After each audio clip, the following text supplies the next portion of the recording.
بالکل ڈاکٹر سیانے یہی کہتے ہیں کہ کھلے دشمن سے چھپا دشمن کہیں زیادہ خطرناک ہوتا ہے۔ تھوڑی بہت گفتگو کے بعد میں وہاں سے اٹھ گیا۔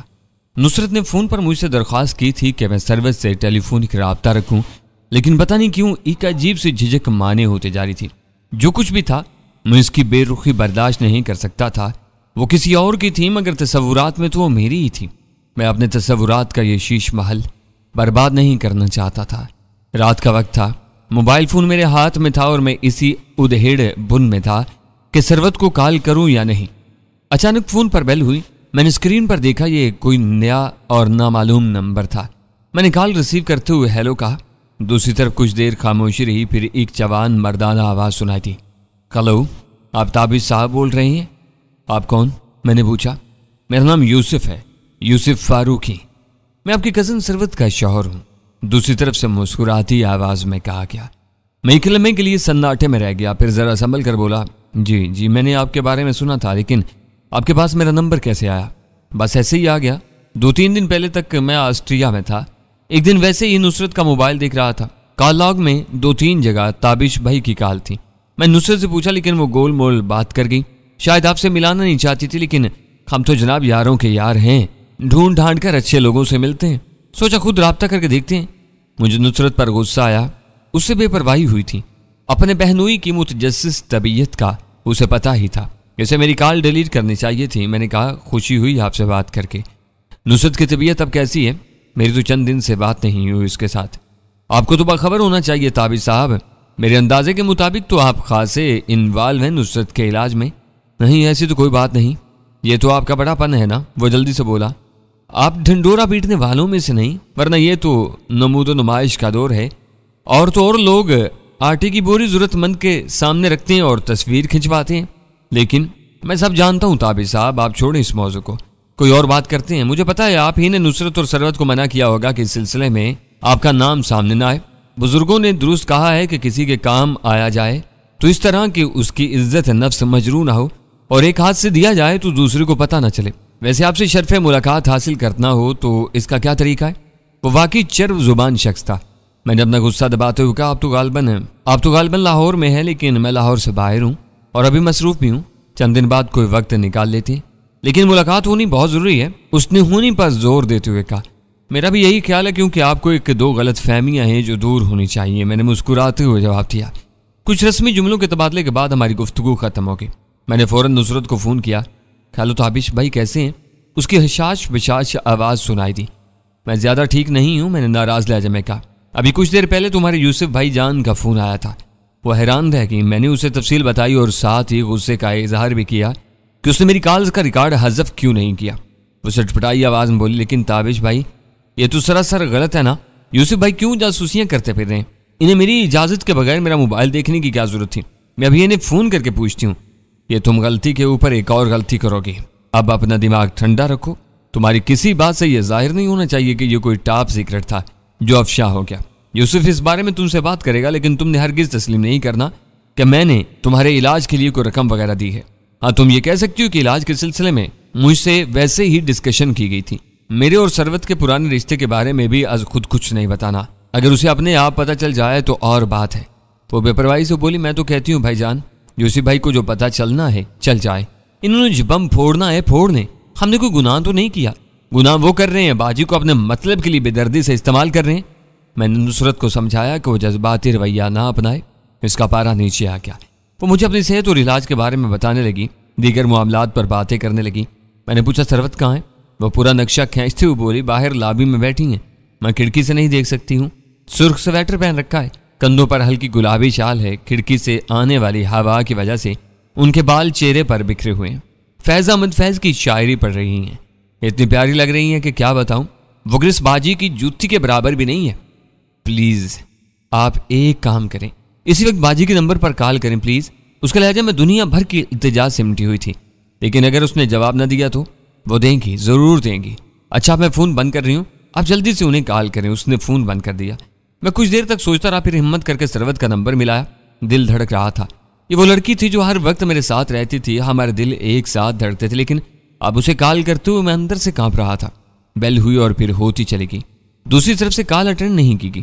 میں نے پھر کوشش کی، پھر ناکامی ہوئی، تیسری کوشش بھی ناکام ہوئی تو میں بے دم سا ہو کر بستر پر لیٹ گیا۔ سینے میں دھواں سا بھرنے لگا، میں نے خود کو ایک دم معمولی اور بے وقت محسوس کیا۔ میں ایسا کیوں کر رہا ہوں؟ مجھے ایسا نہیں کرنا چاہیے۔ وہ نہ سن سکے گا تیری صدا، جو چلا گیا اسے بھول جا۔ 30-40 منٹ بعد پھر بیل ہوئی، میں نے دیکھا نصرت کا نام تھا۔ میں نے کال ریسیو کی۔ وہ سرگوشی کے لہجے بولی، کیا کر رہے ہیں بھائی جان؟ بیٹھا افسوس کر رہا ہوں کہ میں نے کیوں کال کی۔ ایسی بات نہیں ہے بھائی جان، جو کچھ میں دیکھ رہی ہوں وہ آپ نہیں دیکھ رہے۔ جب آپ کی کال آ رہی تھی باجی کے چہرے کے رنگ دیکھنے والے تھے۔ انہوں نے خود کو پتہ نہیں کس طرح کال ریسیو کرنے سے روکا، پھر ساتھ والے کمرے میں جا کر لیٹ گئیں۔ ابھی تھوڑی دیر پہلے باہر نکلی تو آنکھیں سرخ ہو رہی تھیں۔ مجھے پتا ہے روتی رہی ہیں، لیکن کہہ رہی تھی کہ الرجی ہو رہی ہے، چھینکیں آ رہی ہیں۔ بھلا کوئی آواز کے بغیر بھی چھینک مار سکتا ہے تابش بھائی جان؟ وہ ذرا شوخی سے بولی، اس میں خوش ہونے کی کیا بات ہے؟ اس میں خوش ہونے کی بات نہیں ہے، خوش ہونے کی بات دوسری ہے۔ وہ ترنگ میں آ کر بولی، ابھی تھوڑی دیر پہلے لاہور سے یوسف بھائی کا فون آیا تھا، پھر باجی نے ان کا فون بھی نہیں سنا۔ نصرت بہت خوش تھی، میں نے اس کی بات کا کوئی جواب نہیں دیا۔ وہ بولی، میرے خیال میں یہ پہلا موقع ہے تابش بھائی جان کہ باجی نے اس طرح یوسف بھائی کی کال ریجیکٹ کی ہے۔ دن میں کم از کم 6 کالیں تو کرتے ہیں وہ، پتہ نہیں آج کل کیا ہو گیا انہیں، اتنی فکر کیوں پڑی ہوئی ہے باجی کی۔ مجھے شک ہو رہا ہے کہ ادھر لاہور میں کوئی گڑبڑ نہ ہوئی ہو سکتا ہے کہ انکل وہاں آئے ہوئے ہوں، کسی طرح وہاں کے حالات کا پتہ چل جائے نا۔ نصرت نے حالات کا پتہ چلنے کی بات کی تو میرے ذہن میں فوراً ملازمہ حمیدن کی صورت ابھر آئی۔ اس سے پہلے لاہور میں عمران کے ساتھ جیلانی نے یوسف کی اس ملازمہ بڑی خوبصورتی سے شیشے میں اتارا تھا اور گراں قدر معلومات حاصل کی تھی۔ میں نے نصرت کو تو نہیں کہا، لیکن دل میں سوچا کہ ضرورت پڑنے پر حمیدن کو پھر متحرک کیا جا سکتا ہے۔ نصرت کی صحت کے معاملات پر کچھ دیر بات کرنے کے بعد میں نے رابطہ منقطع کر دیا۔ رات کافی ہو گئی تھی۔ میں نے دیکھا اس کوریڈور میں ایک بار پھر تاریکی چھائی ہوئی تھی، جہاں سے گزر کر مہناز بڑی رازداری سے جلیل صاحب کے کمرے میں پہنچتی تھی۔ آمد سے پہلے وہ اس بلب کو یہاں سے اتار لیتی تھی۔ اس کا مطلب تھا کہ آج رات اپنی عمر رسیدہ شوہر کے پاس وہ موجود ہے۔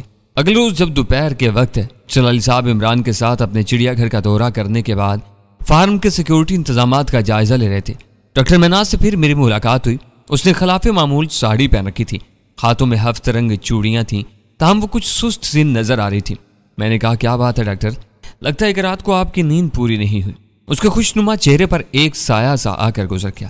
تاہم فوراً بولی، تم ٹھیک کہتے ہو تابش، رات کافی دیر تک جاگتی رہی ہوں، وہ تمہاری خوخار ویڈیو ذہن سے نہیں نکلتی، بہتر ہے کہ تم لوگ اسے ضائع کر دو۔ وہ تمہارے خلاف 2 بندوں کے قتل کا جیتا جاگتا ثبوت ہے۔ وہ بندے نہیں تھے مہناز، خونی جانور تھے۔ ایسے جانوروں کو جہنم واصل کرنے پر تو یار لوگوں کو انعام ملا کرتے ہیں۔ ویسے اندر سے جلالی بھی فکر مند ہیں، وہ سیکیورٹی مزید سخت کروا رہے ہیں، انہیں ڈر ہے کہ جاوا نچلا نہیں بیٹھے گا۔ میں نے کہا، سیکیورٹی سے بھی زیادہ یہ بات اہم ہے کہ ہم اندر سے محفوظ ہوں، ہمیں پتہ چلے کہ کوئی دوسرا مختار ملک تو یہاں موجود نہیں، اور لگتا ہے کہ وہ ہے۔ مجھے بھی یہی پریشانی ہے، محسوس ہوتا ہے کہ ہر وقت کوئی ہماری نقل و حرکت پر نظر رکھتا ہے۔ یہ وہی موضوع تھا جس پر ہم کل بھی ڈسکس کرتے رہے تھے۔ میں نے کہا، مہناز اگر میں تم سے کہوں کہ کسی ایک شخص کا نام بتاؤ تو تم کس پر شک کر سکتی ہو؟ اس کی چمکیلی پیشانی پر سوچ کی سلوٹیں ابھری۔ کیا کہوں اس بارے میں؟ سیکرٹری ندیم تو ہر طرح بھروسے کا بندہ ہے، بابا طفیل اور فتح محمد وغیرہ خاندانی ملازم ہیں۔ ڈاکٹر عدیل کے بارے میں یقین سے کچھ نہیں کہا جا سکتا۔ دیگر ملازموں میں وحید اور مصطفیٰ کے بارے میں کچھ زیادہ نہیں جانتی۔ میرے ذہن میں بار بار وہ ہیولہ ابھر رہا تھا جسے میں نے چند روز پہلے جلالی صاحب کی پٹوہار جیپ کے پاس دیکھا تھا۔ وہ کس کا ہیولہ تھا؟ یقیناً کسی ایسے شخص کا جو ہمارے ارد گرد موجود تھا۔ ہماری گفتگو کے دوران ہی میں لاہور سے مہناز کی والدہ کی کال آ کی۔ یقیناً ماں اور بیٹی کے درمیان وہی موضوع شروع ہونے والا تھا جو اس سے پہلے بھی زیر بحث رہا تھا، لیکن ماں کو ابھی معلوم نہیں تھا کہ رسم و رواجوں سے باغی بیٹی اس حوالے سے انتہائی قدم اٹھا چکی ہے۔ وہ باہر کی ایک بڑی خوشگوار شام تھی، دوپہر کو ہلکی پھلکی پھواڑ پڑی تھی، اس کے بعد چمکتی دھوپ نکلی تھی۔ اس دھوپ نے گل لالا، گل عباسی، گلاب اور نرگس کے انگنت پھول مہکا دیے تھے۔ احاطے میں سفیدے اور سائپرس کے لاتعداد درخت تھے، ان درختوں کے نیچے پھولدار بیلیں باہر دکھا رہی تھیں۔ زو کی طرف سے مور کی میاؤں اور کوئل کی کوک سنائی دیتی تھی۔ ایک دم میرے سینے میں گھونسا سا لگا۔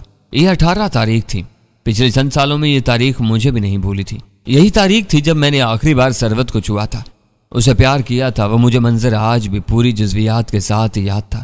سروت کے کپڑوں کا رنگ، اس کی لگائی ہوئی خوشبو، اس کی ہوئی باتیں، اس کا پیار۔